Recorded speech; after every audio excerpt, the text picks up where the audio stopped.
Little Dorrit by Charles Dickens. Book 2, Riches. Chapter 28. An Appearance in the Marshalsea. The opinion of the community outside the prison gates bore hard on Clennam as time went on, and he made no friends among the community within.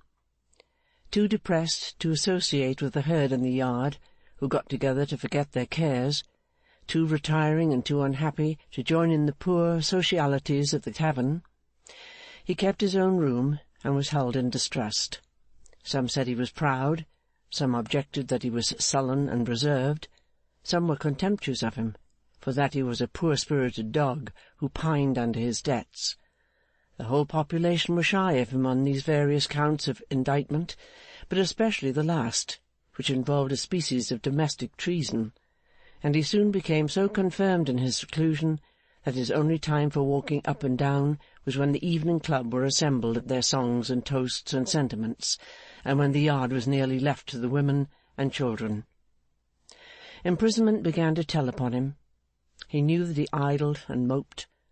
After what he had known of the influences of imprisonment within the 4 small walls of the very room he occupied, this consciousness made him afraid of himself.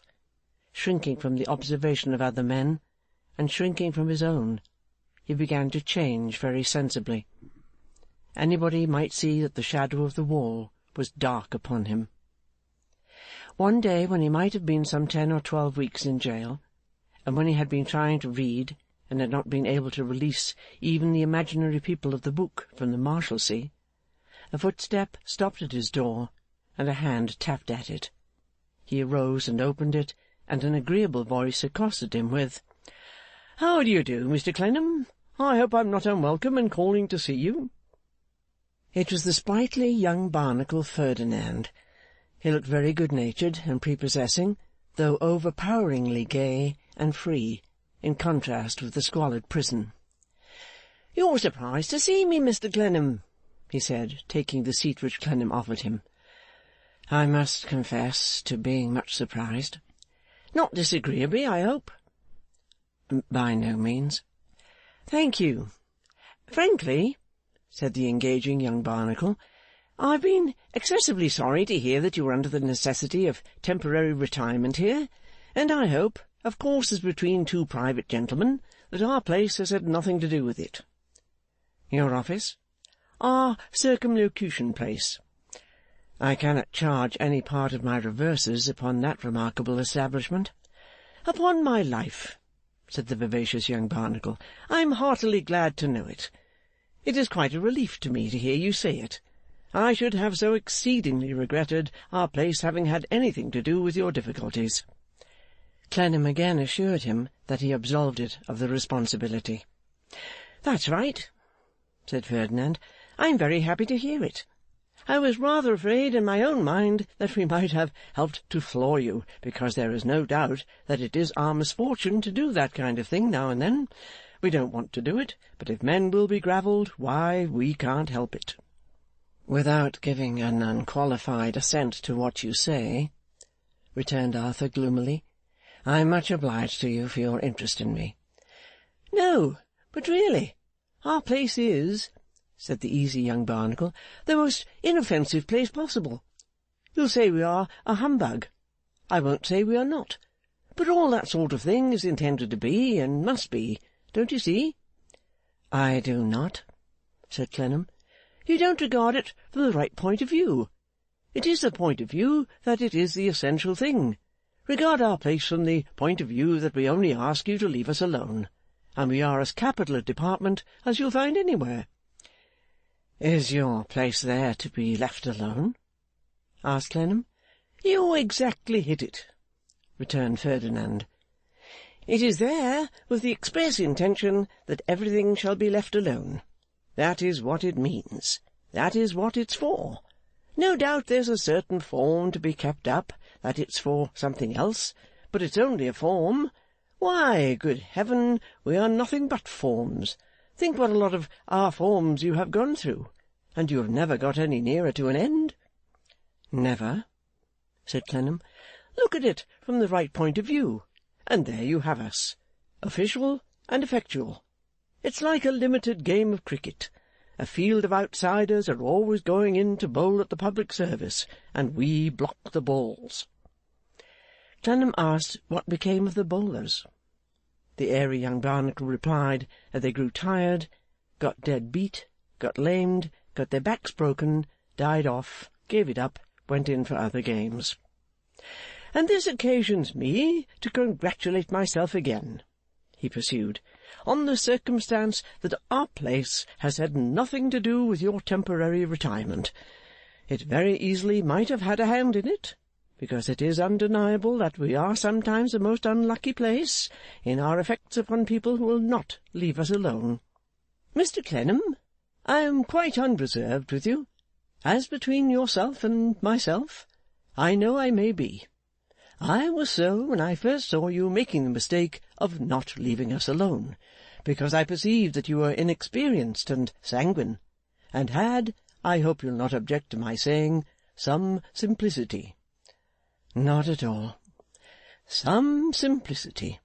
Therefore I felt what a pity it was, and I went out of my way to hint to you, which really was not official, but I never am official when I can help it, something to the effect that, if I were you, I wouldn't bother myself. However, you did bother yourself, and you have since bothered yourself. Now, don't do it any more. I am not likely to have the opportunity, said Clennam. Oh, yes, you are. You leave here. Everybody leaves here. There are no ends of ways of leaving here. Now, don't come back to us. That entreaty is the second object of my call. Pray don't come back to us. Upon my honour, said Ferdinand in a very friendly and confiding way, I shall be greatly vexed if you don't take warning by the past and keep away from us. And the invention? Said Clennam. My good fellow, returned Ferdinand, if you'll excuse the freedom of that form of address, nobody wants to know of the invention, and nobody cares twopence halfpenny about it. Nobody in the office, that is to say? Nor out of it. Everybody is ready to dislike and ridicule any invention. You've no idea how many people want to be left alone. You've no idea how the genius of the country, overlook the parliamentary nature of the phrase, and don't be bored by it, tends to being left alone. Believe me, Mr. Clennam, said the sprightly young Barnacle in his pleasantest manner, our place is not a wicked giant to be charged at full tilt, but only a windmill showing you, as it grinds immense quantities of chaff, which way the country wind blows. If I could believe that, said Clennam, it would be a dismal prospect for all of us. Oh, don't say so, returned Ferdinand. It's all right. We must have humbug. We all like humbug. We couldn't get on without humbug. A little humbug and a groove, and everything goes on admirably if you leave it alone. With this hopeful confession of his faith as the head of the rising Barnacles who were born of woman, to be followed under a variety of watchwords which they utterly repudiated and disbelieved, Ferdinand rose. Nothing could be more agreeable than his frank and courteous bearing, or adapted with a more gentlemanly instinct to the circumstances of his visit. Is it fair to ask, he said, as Clennam gave him his hand with a real feeling of thankfulness for his candour and good humour, whether it is true that our late lamented Merdle is the cause of this passing inconvenience? I am one of the many he has ruined, yes. He must have been an exceedingly clever fellow, said Ferdinand Barnacle. Arthur, not being in the mood to extol the memory of the deceased, was silent. A consummate rascal, of course, said Ferdinand, but remarkably clever. One cannot help admiring the fellow. Must have been such a master of humbug. Knew people so well, got over them so completely, did so much with them. In his easy way, he was really moved to genuine admiration. I hope, said Arthur, that he and his dupes may be a warning to people not to have so much done with them again. My dear Mr. Clennam, returned Ferdinand, laughing, have you really such a verdant hope? The next man who has as large a capacity and as genuine a taste for swindling will succeed as well. Pardon me, but I think you really have no idea how the human bees will swarm to the beating of any old tin kettle. In that fact lies the complete manual of governing them. When they can be got to believe that the kettle is made of the precious metals, in that fact lies the whole power of men, like our late lamented. No doubt there are, here and there, said Ferdinand politely, exceptional cases, where people have been taken in for what appeared to them to be much better reasons, and I need not go far to find such a case. But they don't invalidate the rule. Good day. I hope that when I have the pleasure of seeing you next, this passing cloud will have given place to sunshine. Don't come a step beyond the door.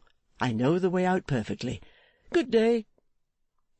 With those words, the best and brightest of the Barnacles went downstairs, hummed his way through the lodge, mounted his horse in the front courtyard, and rode off to keep an appointment with his noble kinsman, who wanted a little coaching before he could triumphantly answer certain infidel snobs who were going to question the nobs about their statesmanship.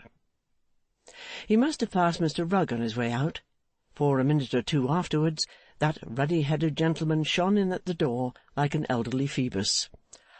"How do you do to-day, sir?" said Mr. Rugg. "Is there any little thing I can do for you to-day, sir?" "No, I thank you." Mr. Rugg's enjoyment of embarrassed affairs was like a housekeeper's enjoyment in pickling and preserving, or a washerwoman's enjoyment of a heavy wash, or a dustman's enjoyment of an overflowing dustbin, or any other professional enjoyment of a mess in the way of business. "I still look round, from time to time, sir," said Mr. Rugg cheerfully, "to see whether any lingering detainers are accumulating at the gate. They have fallen in pretty thick, sir, as thick as we could have expected." He remarked upon the circumstance as if it were a matter of congratulation, rubbing his hands briskly and rolling his head a little. "As thick," repeated Mr. Rugg, "as we could reasonably have expected. Quite a shower bath of 'em. I don't often intrude upon you now, when I look round, because I know you are not inclined for company, and that if you wished to see me, you would leave word in the lodge. But I am here pretty well every day, sir. Would this be an unseasonable time, sir," asked Mr. Rugg coaxingly, "for me to offer an observation?" "As seasonable a time as any other." Public opinion, sir," said Mr. Rugg, "has been busy with you." "I don't doubt it."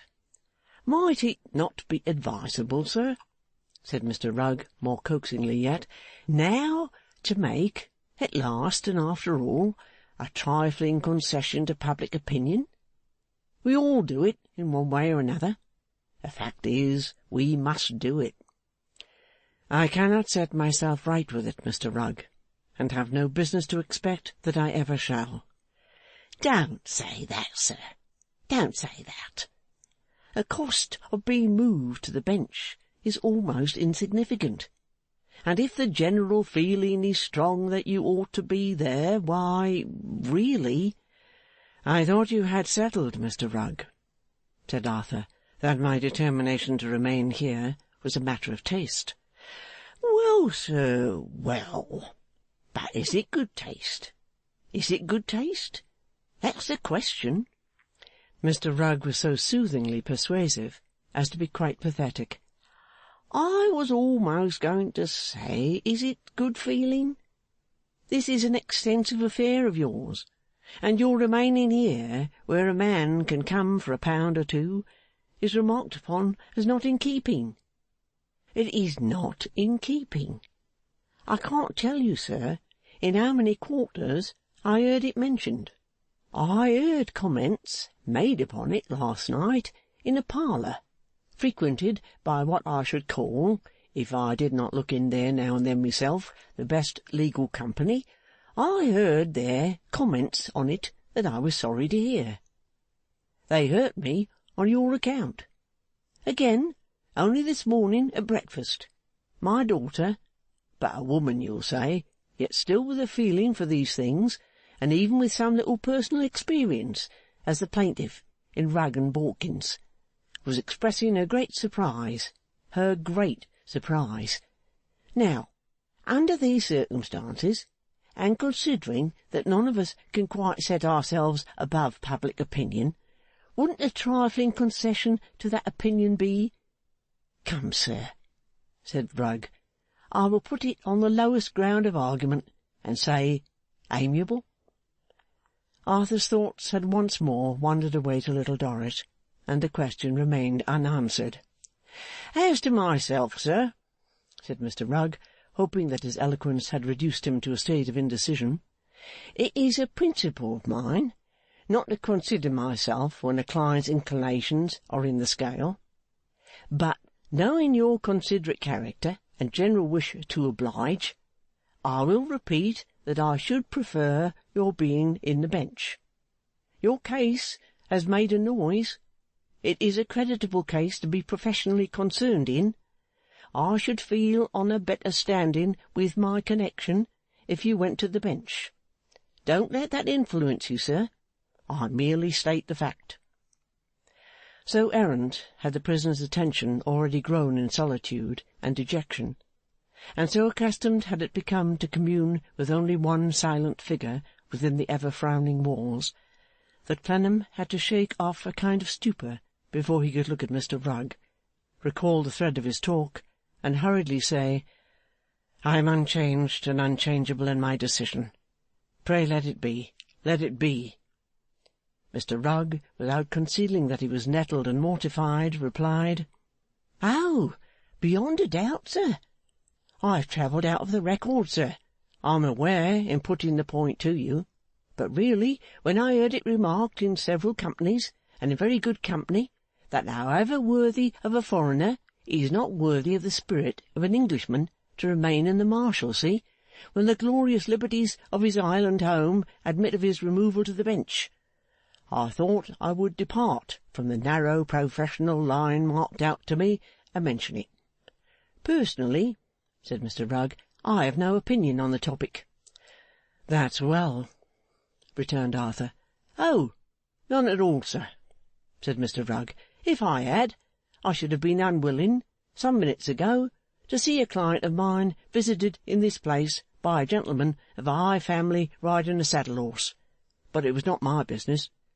If I had, I might have wished to be now empowered to mention to another gentleman, a gentleman of military exterior at present waiting in the lodge, that my client had never intended to remain here, and was on the eve of removal to a superior abode. But my course, as a professional machine, is clear. I have nothing to do with it.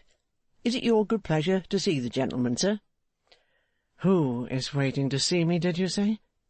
I did take that unprofessional liberty, sir, hearing that I was your professional adviser. He declined to interpose before my very limited function was performed.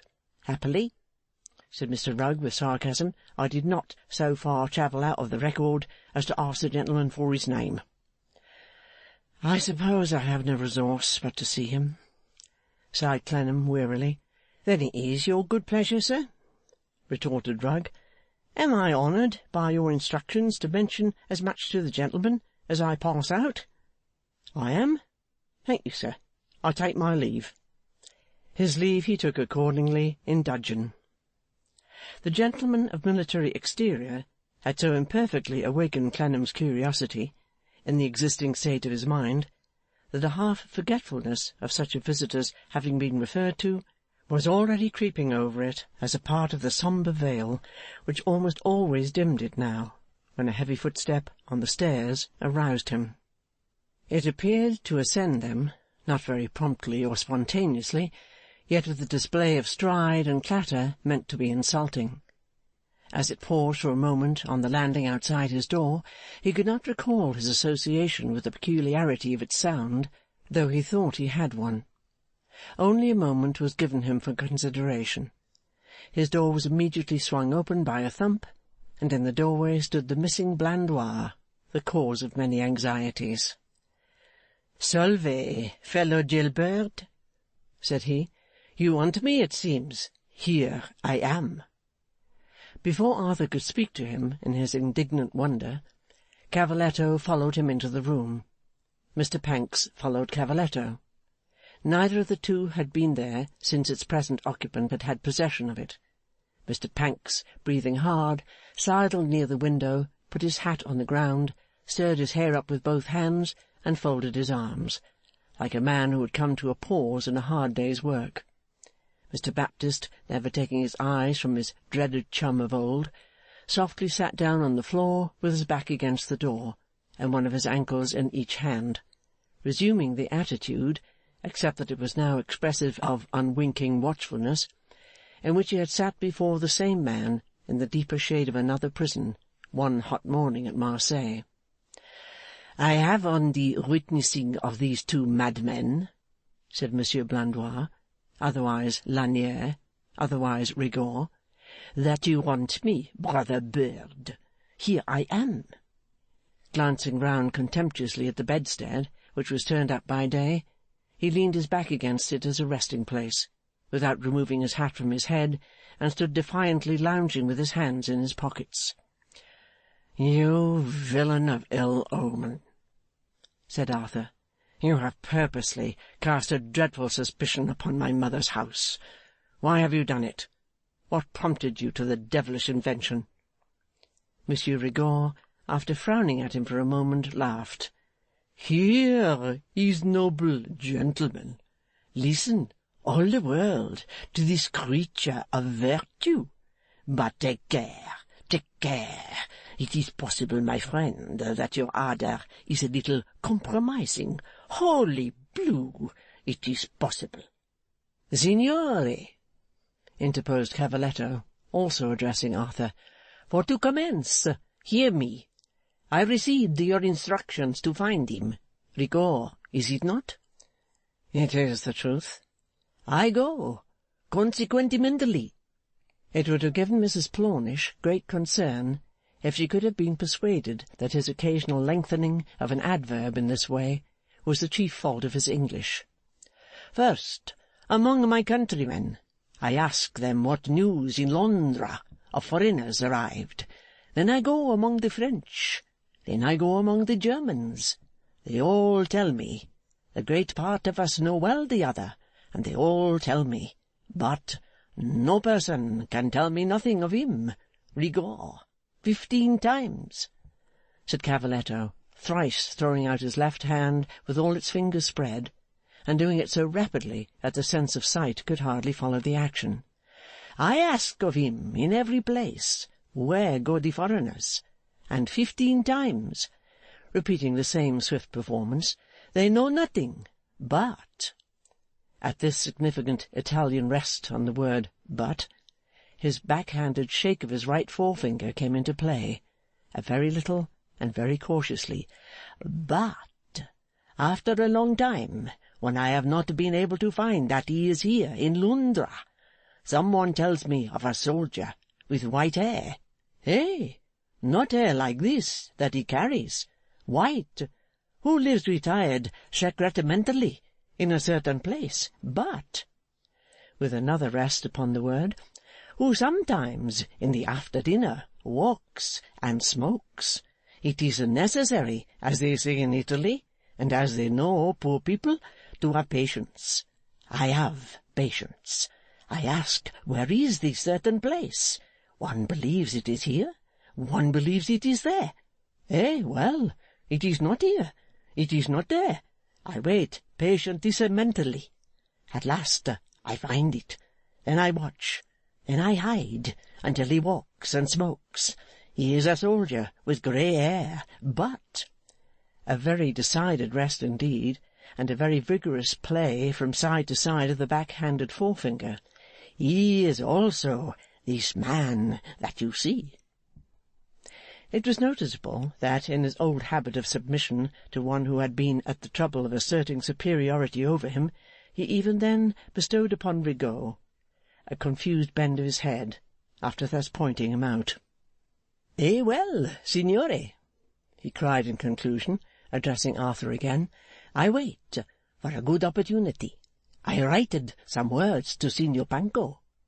An air of novelty came over Mr Pancks with this designation. To come and help.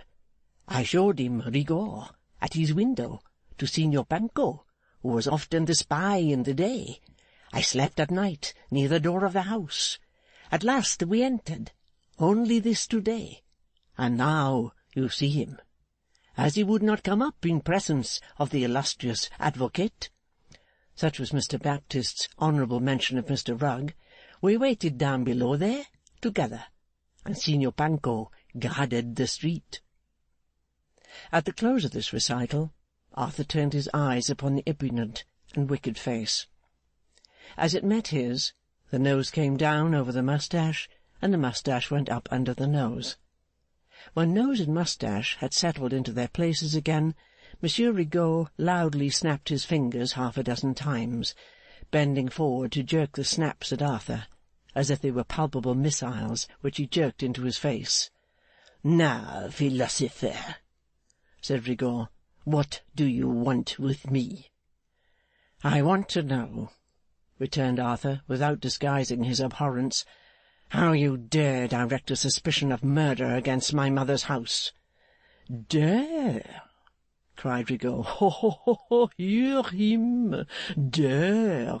Is it dare? By heaven, my small boy, but you are a little imprudent." "I want that suspicion to be cleared away," said Arthur. "You shall be taken there, and be publicly seen.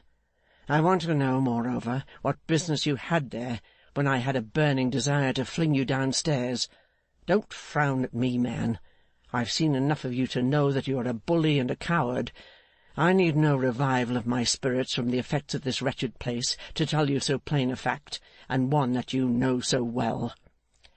White to the lips, Rigaud stroked his moustache, muttering, "By heaven, my small boy, but you are a little compromising of my lady, your respectable mother," and seemed for a minute undecided how to act. His indecision was soon gone. He sat himself down with a threatening swagger, and said, "Give me a bottle of wine. You can buy wine here. Send one of your madmen to get me a bottle of wine. I won't talk to you without wine. Come, yes or no?" "Fetch him what he wants, Cavaletto," said Arthur scornfully, producing the money. "Contraband beast," added Rigaud. "Bring port wine. I will drink nothing but Porto. The contraband beast, however, assuring all present with a significant finger that he peremptorily declined to leave his post at the door, Signor Panco offered his services. He soon returned with a bottle of wine, which, according to the custom of the place, originating in a scarcity of corkscrews among the collegians, in common with a scarcity of much else, was already open for use. "Madman! A large glass," said Rigaud. Signor Panco put a tumbler before him, not without a visible conflict of feeling on the question of throwing it at his head. "Ha, ha, ha!" boasted Rigaud. "Once a gentleman, and always a gentleman. A gentleman from the beginning, and a gentleman to the end. What the devil! A gentleman must be waited on, I hope. It's a part of my character to be waited on."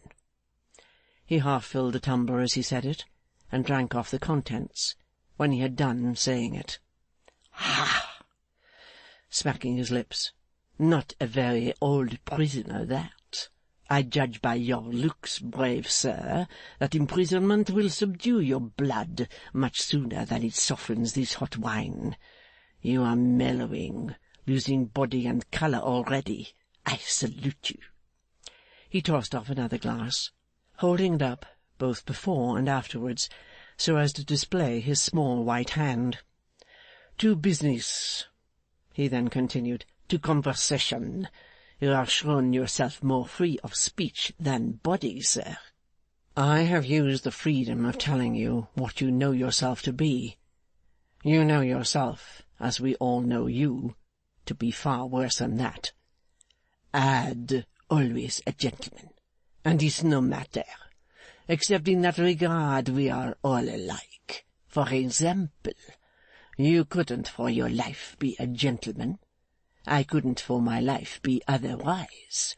How great the difference! Let us go on. Words never influence the course of the cards or the course of the dice. Do you know that?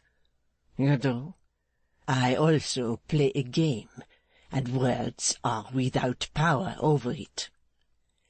Now that he was confronted with Cavaletto, and knew that his story was known, whatever thin disguise he had worn, he dropped, and faced it out, with a bare face, as the infamous wretch he was. No, my son, he resumed with a snap of his fingers, I play my game to the end in spite of words, and death of my body, and death of my soul. I'll win it. You want to know why I play this little trick that you have interrupted. Know then that I had, and that I have, do you understand me? Have a commodity to sell to my lady, your respectable mother. I described my precious commodity, and fixed my price. Touching the bargain, your admirable mother was a little too calm, too stolid, too immovable and statue-like. In fine, your admirable mother vexed me. To make variety in my position, and to amuse myself, what? A gentleman must be amused at somebody's expense. I conceived a happy idea of disappearing. An idea, see you, that your characteristic mother and my Flintwinch would have been well enough pleased to execute. Ah! Bah! Bah! Bah! Don't look as from high to low at me. I repeat it. Well enough pleased, excessively enchanted, and with all their hearts ravished. How strongly will you have it? He threw out the leaves of his glass on the ground, so that they nearly spattered Cavaletto. This seemed to draw his attention to him anew. He set down his glass and said, I'll not fill it. What? I am born to be served. Come then, you Cavaletto, and fill. The little man looked at Clennam, whose eyes were occupied with Rigor, and, seeing no prohibition, got up from the ground and poured out from the bottle into the glass. The blending, as he did so, of his old submission with a sense of something humorous, the striving of that with a certain smouldering ferocity which might have flashed fire in an instant, as the born gentleman seemed to think, for he had a wary eye upon him, and the easy yielding of all to a good-natured, careless, predominant propensity to sit down on the ground again, formed a very remarkable combination of character. This happy idea, brave sir, Rigor resumed after drinking, was a happy idea for several reasons. It amused me. It worried your dear mamma and my Flintwinch. It caused you agonies, my terms for a lesson in politeness towards a gentleman, and it suggested to all the amiable persons interested that your entirely devoted is a man to fear. By heaven, he is a man to fear. Beyond this, it might have restored her wit to my lady your mother, might, under the pressing little suspicion your wisdom has recognized, have persuaded her at last to announce, covertly, in the journals, that the difficulties of a certain contract would be removed by the appearance of a certain important party to it.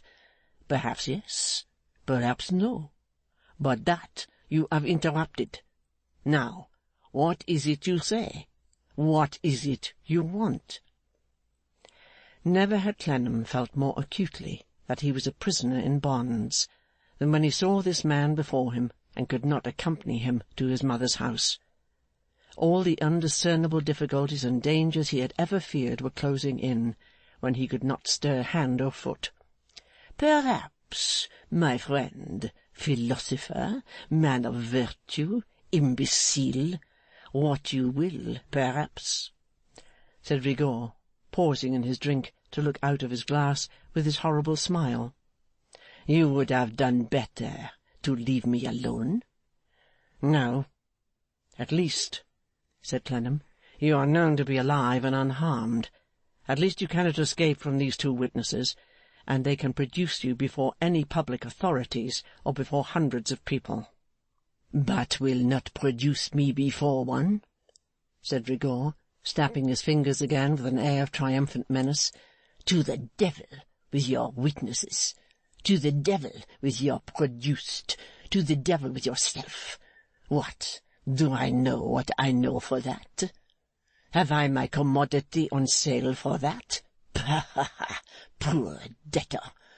You have interrupted my little project. Let it pass. How then? What remains? To you nothing. To me all. Produce me. Is that what you want? I will produce myself only too quickly. Contrabandist! Give me pen, ink, and paper.' Cavalletto got up again as before, and laid them before him in his former manner. Rigaud, after some villainous thinking and smiling, wrote and read aloud as follows: 'To Mrs. Clennam. Wait answer. Prison of the Marshalsea, at the apartment of your son. Dear Madame, I am in despair to be informed to-day by a prisoner here, who has had the goodness to employ spies to seek me, living for politic reasons in retirement, that you have had fears for my safety. Reassure yourself, dear Madame, I am well, I am strong and constant. With the greatest impatience I should fly to your house, but that I foresee it to be possible, under the circumstances, that you will not yet have quite definitely arranged the little proposition I have had the honour to submit to you. I name 1 week from this day for a last final visit on my part, when you will unconditionally accept it or reject it with its train of consequences. I suppress my ardour to embrace you and achieve this interesting business, in order that you may have leisure to adjust its details to our perfect mutual satisfaction. In the meanwhile, it is not too much to propose, our prisoner having deranged my housekeeping, that my expenses of lodging and nourishment at an hotel shall be paid by you. Receive, dear madam, the assurance of my highest and most distinguished consideration. Rigaud Blandois.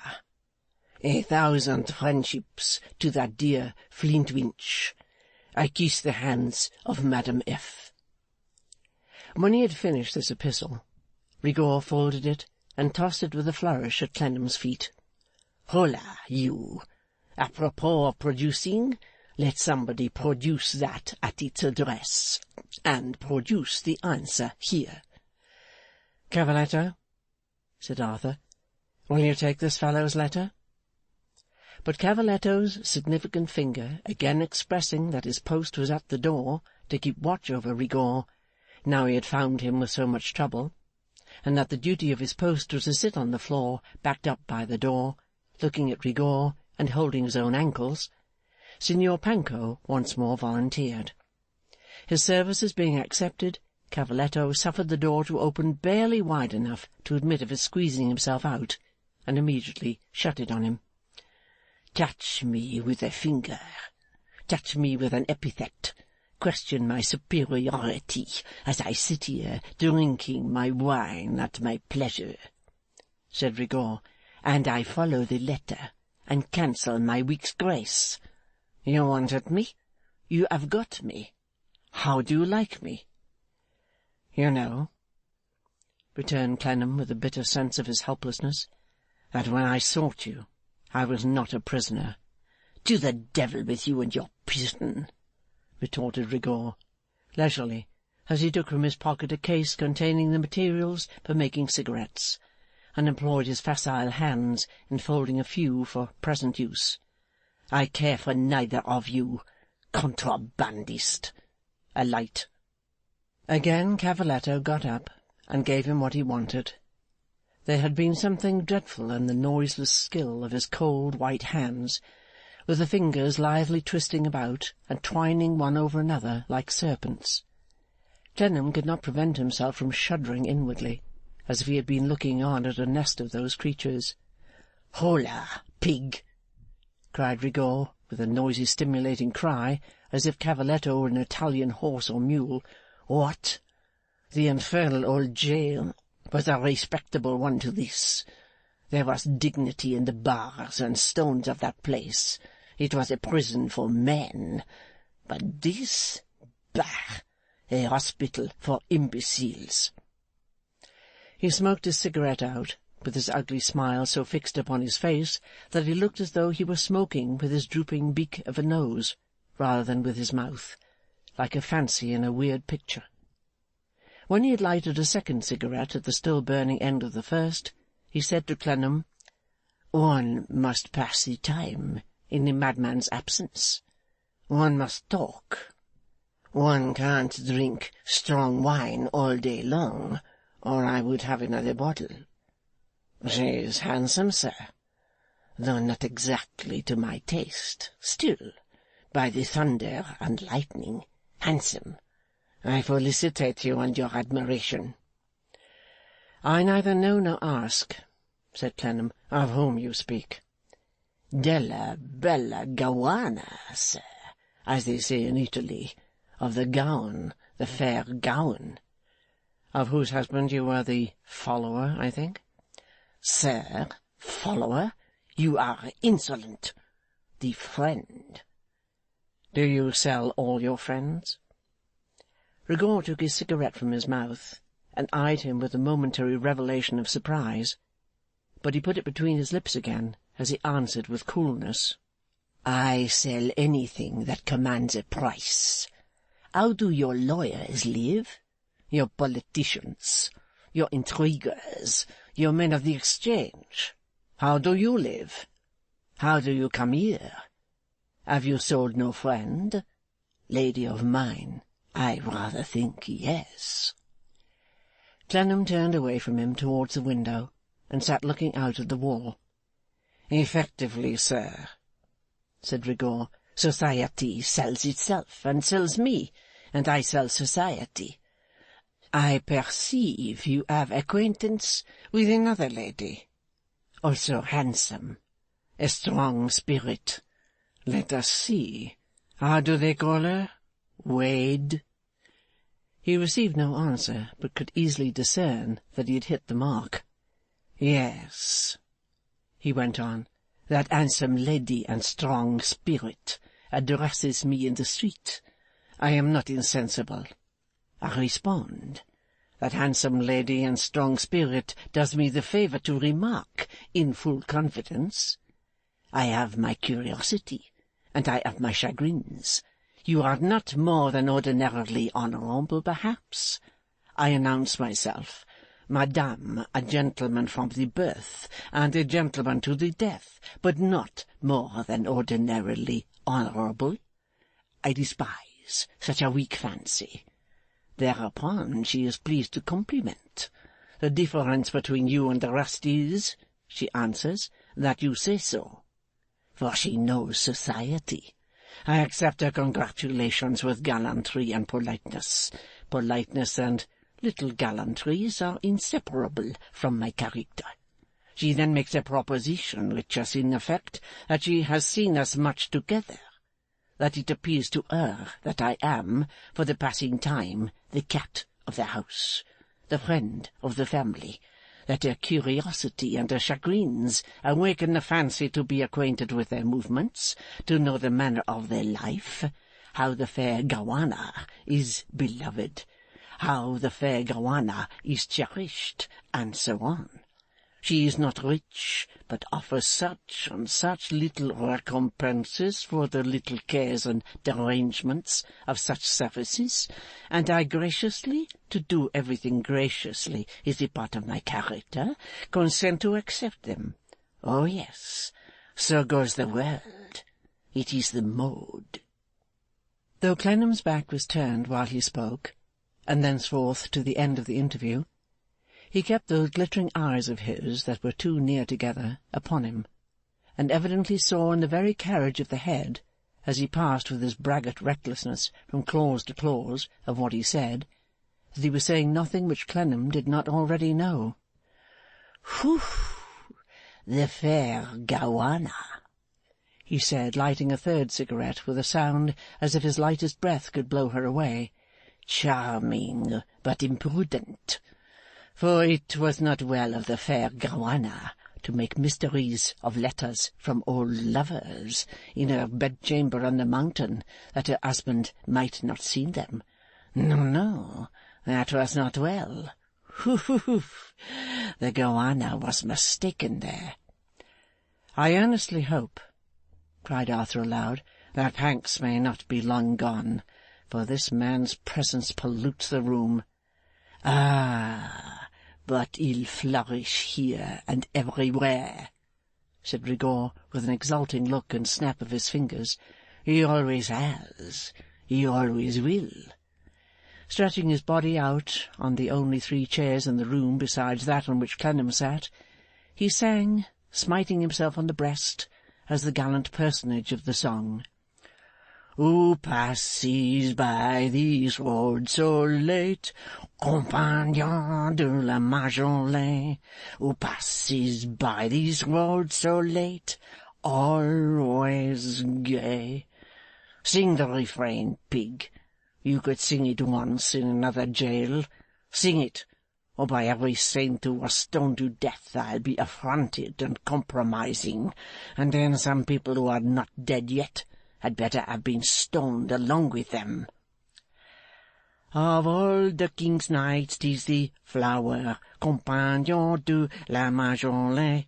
Of all the king's knights 'tis the flower, always gay. Partly in his old habit of submission, partly because his not doing it might injure his benefactor, and partly because he would as soon do it as anything else, Cavaletto took up the refrain this time. Rigaud laughed, and fell to smoking with his eyes shut. Possibly another quarter of an hour elapsed before Mr Pancks's step was heard upon the stairs, but the interval seemed to Clennam insupportably long. His step was attended by another step, and when Cavaletto opened the door, he admitted Mr Pancks and Mr Flintwinch. The latter was no sooner visible than Rigaud rushed at him and embraced him boisterously. "How do you find yourself, sir?" said Mr Flintwinch, as soon as he could disengage himself, which he struggled to do with very little ceremony. "Thank you. No, I don't want any more." This was in reference to another menace of attention from his recovered friend. "Well, Arthur, you remember what I said to you about sleeping dogs and missing ones? It's come true, you see." He was as imperturbable as ever, to all appearance, and nodded his head in a moralizing way as he looked round the room. "And this is the Marshalsea prison for debt," said Mr Flintwinch. "Ha, ha, ha! You have brought your pigs to a very indifferent market, Arthur." If Arthur had patience, Rigaud had not. He took his little Flintwinch with fierce playfulness by the 2 lapels of his coat, and cried, "To the devil with the market, to the devil with the pigs, and to the devil with the pig driver. Now, give me the answer to my letter."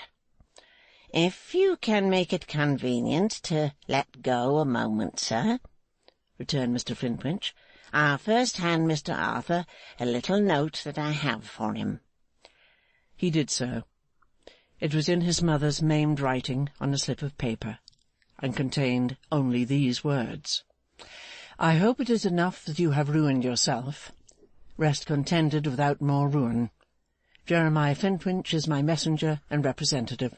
Your affectionate M.C." Clennam read this twice in silence, and then tore it to pieces. Rigaud in the meanwhile stepped into a chair, and sat himself on the back with his feet upon the seat.